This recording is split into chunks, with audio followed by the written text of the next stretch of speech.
जायसवाल की इनिंग्स उठा के देखें, फिर उसने स्ट्राइक रोटेट की है, फिर उसने चार्ज लिया है, फिर उसने फेंटा लगाया। That's how you build innings.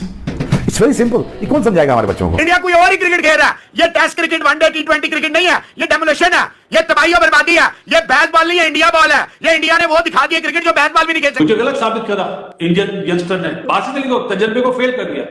KSM की जैसी बासित अली को बोला उठो यहाँ से भागो।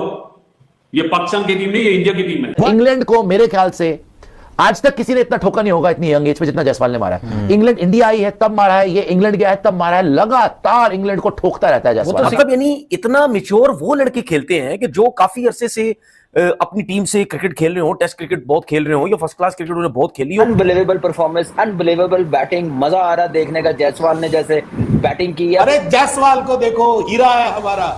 मैं तो यकीन करें, मैं आई विश के मेरा बेटा होता तो कोई जायसवाल जैसा हो। यार इनके तो बॉलर्स भी बल्लेबाज है। इतनी खतरनाक विकेट है जहां पे 2 दिन के अंदर तीसरी इनिंग्स आ गई है।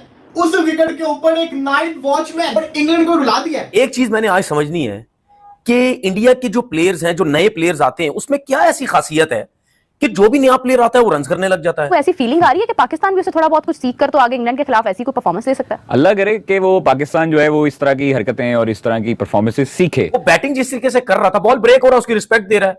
जहां ऑफ स्टंप से बाहर बॉल रहा है वो कोई बॉल नहीं छोड़ रहा। इसका मतलब क्या है कि वो टेस्ट क्रिकेट के हिसाब से भी खेल रहा है, वो आजकल की क्रिकेट के हिसाब से भी खेल रहा है। इंग्लैंड इस तरफ देखा जाए तो एक तरह से पूरी तरह से इस मैच से बाहर होता जा रहा है। इसका क्रेडिट जाता है भारतीय टीम को, क्योंकि इंग्लैंड को वो करना है जो आज तक नहीं हुआ। फंस गया है बॉस, इंग्लैंड फंस गया है सिचुएशन पे। यशस्वी जायसवाल जो आज करके चला गया है 23 साल की उम्र में, he is just 23 years old right now.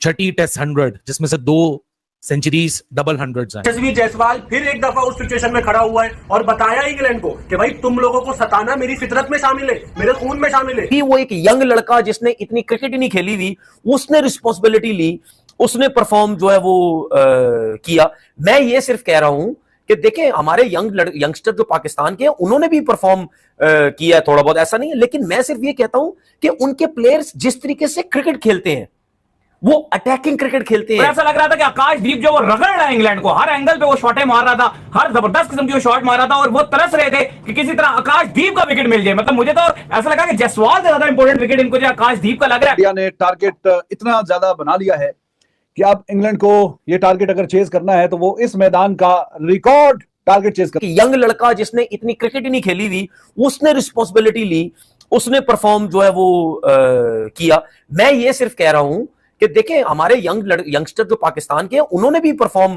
किया है थोड़ा बहुत, ऐसा नहीं है। लेकिन मैं सिर्फ ये कहता हूं कि उनके प्लेयर्स जिस तरीके से क्रिकेट खेलते हैं वो अटैकिंग क्रिकेट खेलते हैं, वो बैट बॉल को रिस्पेक्ट नहीं देते, वो जाते हैं, वो रन्स बनाने की जो है वो कोशिश करते हैं।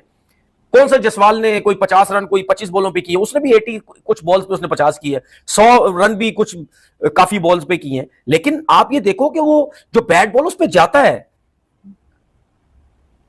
हम यहां ये सोचते हैं। अच्छा, मुझे कुछ लोगों ने कमेंट किया यार आप पाकिस्तान के प्लेयर्स के पीछे, मैं पाकिस्तान के प्लेयर्स के पीछे इस वजह से पड़ा रहता हूं, एक तो उनको सिलेक्शन ठीक नहीं होती, दूसरा वो जब खेलने आते हैं उनको इतने इतने मौके मिल चुके होते हैं, उसके बावजूद भी वो सेल्फिश क्रिकेट खेल रहे होते हैं, वो टेस्ट क्रिकेट सेल्फिश खेल रहे होते हैं, वो बैट बॉल्स को भी रिस्पेक्ट दे रहे होते हैं, उसके बावजूद भी वो अपना गेम खेलता चला गया। इसका मतलब ये है कि इससे साफ एक क्लियर चीज नजर आती है कि भाई उनकी क्रिकेट, उनकी जो कोचिंग, उनके जो प्लेयर्स बनाने का जो तरीकेकार है, कॉन्फिडेंस जो है वो बहुत ऊंचा है। फंस गया है बॉस, इंग्लैंड फंस गया है सिचुएशन पे। यशस्वी जायसवाल जो आज करके चला गया है 23 साल की उम्र में, he is just 23 years old right now.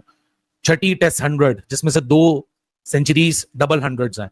कमाल ये टूर गया यशस्वी जायसवाल के लिए भी, 2 सेंचुरी है इस टूर की और साथ में 2 50। भाई मैंने आपको पहले भी बोला था जब इसके स्कोर नहीं आ रहे थे, बंदे की तारीफ तो तब करो ना जब उसकी किस्मत साथ ना दे रही हो, या उसका स्कोर कार्ड साथ ना दे रहा हो, उसका बल्ला साथ ना दे रहा हो।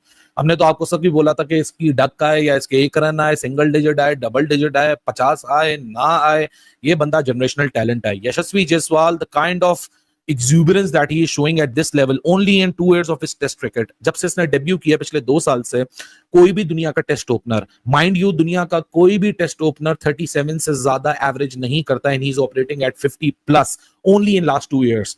24 टेस्ट मैचेस में जिस तरह यशस्वी जायसवाल ने अपना लोहा मनवाया है, आज फिर एक दफा जब इंडिया को जरूरत थी, इसके मुल्क को जरूरत थी, इसकी टीम को जरूरत थी, stood up like a warrior since yesterday, risk खेला, रिस्क लिया और साथ में एक ऐसी इनिंग्स, इसने ऐसी फाइन इनिंग्स दुनिया के सामने रखी है कि बड़े लंबे अरसे तक आप इसकी बातें करेंगे। क्योंकि अगर आप मेथड देखें इस इनिंग्स का, मैंने आपको लंच सेशन में भी बयान किया था, लेकिन उसके बाद 85 से लेके जो 118 का सफर था, just look at his method to score runs here. आप गेम अवेयरनेस से भरपूर ये इनिंग्स है, ये हालांकि खुद यंगस्टर है, लेकिन ये यंगस्टर्स के लिए एक लेसन देके जा रहे हैं इस इनिंग्स के अंदर, how to approach when the chips are down, how to counter attack against a team जो कि आपको ज्यादा मार्जिन नहीं दे रही है कि आप उन पे कैपिटलाइज कर सकें। इस तरफ देखा जाए तो एक तरह से पूरी तरह से इस मैच से बाहर होता जा रहा है।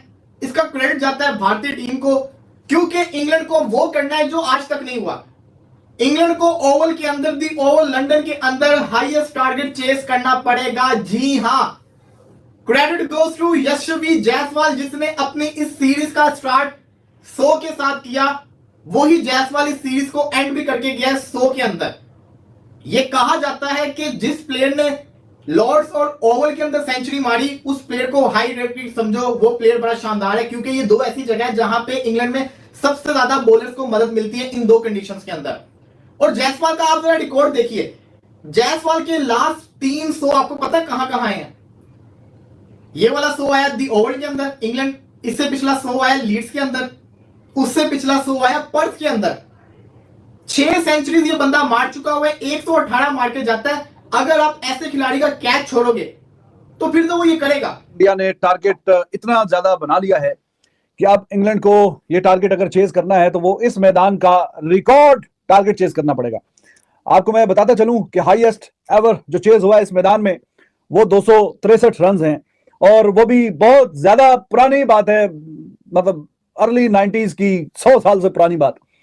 तो ये जो मैदान है इसमें जैसे मैंने आपको बताया था कि 70% वो टीम जीतती है जिसने पहले बैटिंग की हो। इसके बावजूद कि England they one the toss but they decided that they will ball first. यहां पे चेज करना आसान नहीं, और 30% जाहिर है कि जो चौथी बारी में चेज करते हैं उसके चांसेस हैं। तो 70% और 30 मतलब ऐसा मैदान नहीं है कि आप बोलें 55-45 या 40-60%, तो काफी ज्यादा जो परसेंटेज है 70% अच्छी खासी परसेंटेज में आती है। वो टीम ज्यादा मैचेस जीतती है कि जो पहले बैटिंग करती है। तो इंडिया ने पहले बैटिंग की इस मैच में, फिर इंग्लैंड ने, और अभी इंडिया की बैटिंग जारी है। ओवरऑल मैंने आपको बता दिया कि 263 रन। तो अभी अगर मैं आपसे बात करूं जो लीड की, कि जो इंडिया की अभी तक